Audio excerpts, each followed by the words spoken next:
বাঙালিদের number 1 choice Bengali matrimony. এবার তোকে আমি সাপের গর্তে ফেলবা, কেউটে সাপ হলে ছবি হয়ে যাবে।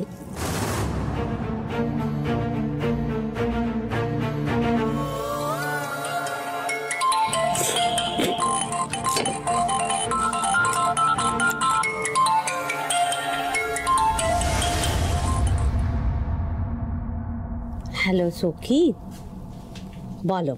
হ্যাঁ রূপালী, আমার মনে হয় তুমি যে কথাটা আমাকে বলেছিলে, তুমি যে সন্দেহটা করছিলে সেটা সত্যি।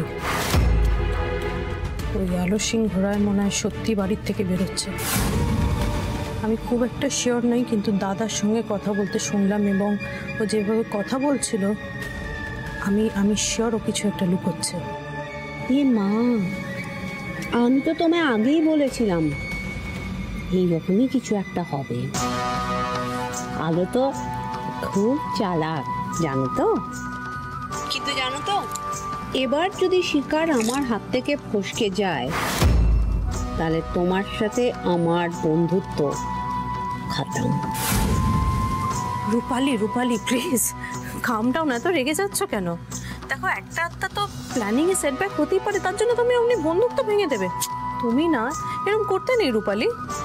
আচ্ছা শোনো, তুমি আমরা দুজনেই তো চাই ওই বস্তির মহিলাটা চিরকালের মতন শেষ হয়ে যাক। হ্যাঁ, আর এইবার তো শুধু ও নয়, ওর এই বাচ্চাটাও যাতে এই পৃথিবীর আলো না দেখতে পারে সেই ব্যবস্থাই করতে হবে। রূপালী প্লিজ প্লিজ কিছু একটা ফুল প্রুফ প্ল্যান করো, যাতে এই মা আর বাচ্চা দুজনেই জমের দুয়ারে চলে যায়। দেখো, আমি খেজুর গাছ পুঁতবো, রস জাল দেব, আর তুমি কিনা লাভের গুড়টা নিয়ে শেষ পর্যন্ত চলে যাবে। এটা তো শোনা হয় না। রূপালী, তুমি না কথায় কথায় রাগ করছো, জানো তো। কেন এরকম করছো? দেখো, আমার পজিশনটা তো জানোই, আমাকে এখন অনেকটা চুপচাপ থাকতে হচ্ছে। একটা কথা বলো তো, সব ইনফরমেশনগুলো তোমাকে কে দিচ্ছে? আমি না ইনফরমেশন দিলে তুমি পেতে? আচ্ছা শোনো, এইসব কথা ছাড়া একটা ইম্পর্টেন্ট কথা তোমাকে বলতেই ভুলে গেছি। ওই রুদ্র সিংহ রায় ও 2 দিনের জন্য মুম্বাই যাচ্ছে। তার মানে তুমি আলো সিংহ রায়কে একা পাবে। এটা কিন্তু বেস্ট টাইম রূপালী, ওকে নিজেদের পথ থেকে সরানোর জন্য। গুছিয়ে ভালো করে প্ল্যান করো তো। Good information. তবে আগে আমি আলো রানীকে একটু চমকাই, তারপর বাকি হিসেবটা করছি। Good bye.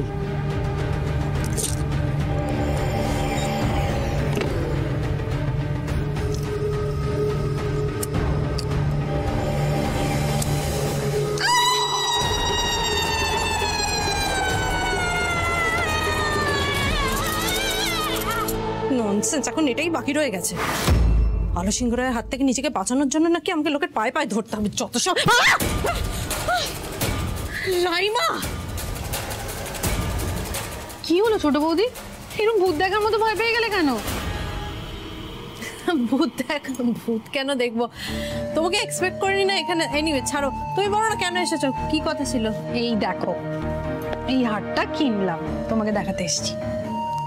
ও মা, কি সুন্দর হয়েছে গো, দেখি তো। বাবা, বেশ ভারী লাগছে। হ্যাঁ, 5 ভরি। 5 ভরি?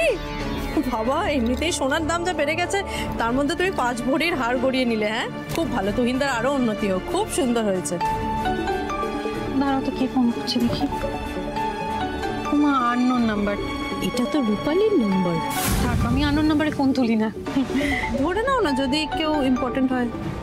না না, সারাদিন তো এইসব ফোন আসতেই থাকে উল্টো পাল্টা, কখনো চিমনি সার্ভিস, কখনো লোন, ভুলভাল ফোন, আমি ধরবো না, থাক বাজো। রাইমা, তুহিনদা যদি হয়, তুহিনদা হয়তো ফোন কাজ করছে না, অন্য কারোর নাম্বার থেকে কল করছে না, এমার্জেন্সি হয়তো। ধরো ধরো ধরো, একবার দেখো, ফোনটা ধরে কথা বলো। সেটা হতে পারে। হ্যালো হ্যালো, আমি কি রাইমার সাথে কথা বলছি? হ্যাঁ বলছি, আপনি কে বলছেন? তুমি আমায় চিনবে না ভাই, আমি হচ্ছে আলোর বন্ধু। আলোর ফোনটা অনেকক্ষণ ধরে পাচ্ছি না, তো একটু আলোকে ফোনটা দেওয়া যাবে? আপনি বড় বৌদির বন্ধু?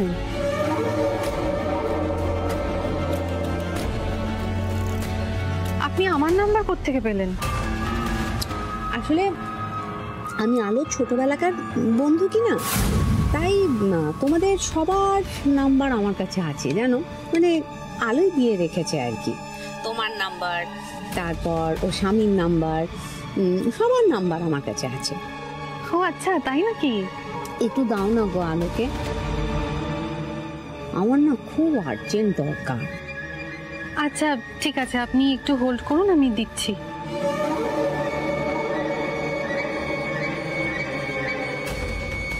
বড় বৌদির কোন বন্ধু ফোন করেছে, তার কাছে নাকি আবার এই বাড়ির সবার নাম্বার আছে। কিরকম অদ্ভুত না বড় বৌদি, বাড়ির সবার নাম্বার দিয়ে রেখেছে। ঠিক আছে, আমি ফোনটা দিয়ে আসি। রূপালী পারেও বটে, যাই তামাশাটা দেখে আসি।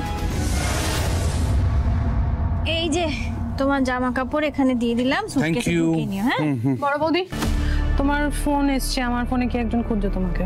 তোমার ফোনে আমাকে ফোন করেছে? ওই তো কি বললো, তোমার কোন ছোটবেলার বন্ধু। আর অদ্ভুত ব্যাপার, ওনার কাছে নাকি এই বাড়ির সবার ফোন নাম্বার আছে। কথা বলে না, আমি বাইরে থেকে ঘুরে আসছি। আর বলে দিও প্লিজ যেন এরপর থেকে আমার ফোনে অন্তত ফোন না করে। ঠিক আছে, তুই যা। ঠিক আছে। তোমার ছেলেবেলার বন্ধু কি? সে যে কেউ হতে পারে। কেউ আমাকে ফোন করলে, কোনো মহিলা ফোন করলে তোমার এত আগ বাড়িয়ে শোনার কি দরকার গো? হ্যাঁ, বউ যখন পাত্তা দেয় না মাঝে মাঝে, তখন ছেলেদের এরকম হয়, জানো? ঠিক আছে, আমি কথা বলি। আমি জামা কাপড় গোছাই। হ্যালো হ্যালো,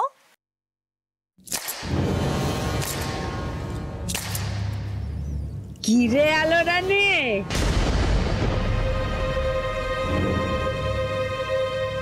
চিনতে পারছিস আমাকে নাকি ভুলে মেরে দিয়েছিস? ও মা, কি যে বলিস না, তোকে চিনতে পারবো না? আমার প্রাণের বন্ধু। বল কেমন আছিস, এতদিন পর ফোন করলি।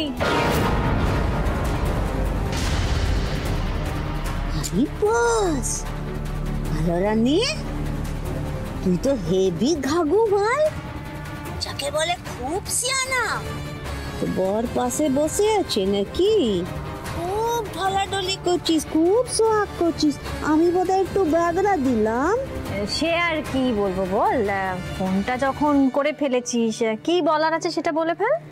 বারে আলো রানী, তুই তো হেভি সিয়ানা মাল রে। শোন, বরের সাথে সোহাগ করার যদি এতই ইচ্ছে থাকে না, তো আমার পাকা ধানে তুই মই দিবি না, বুঝলি? তোর পরের কপালে না শনি নাচে, শনি।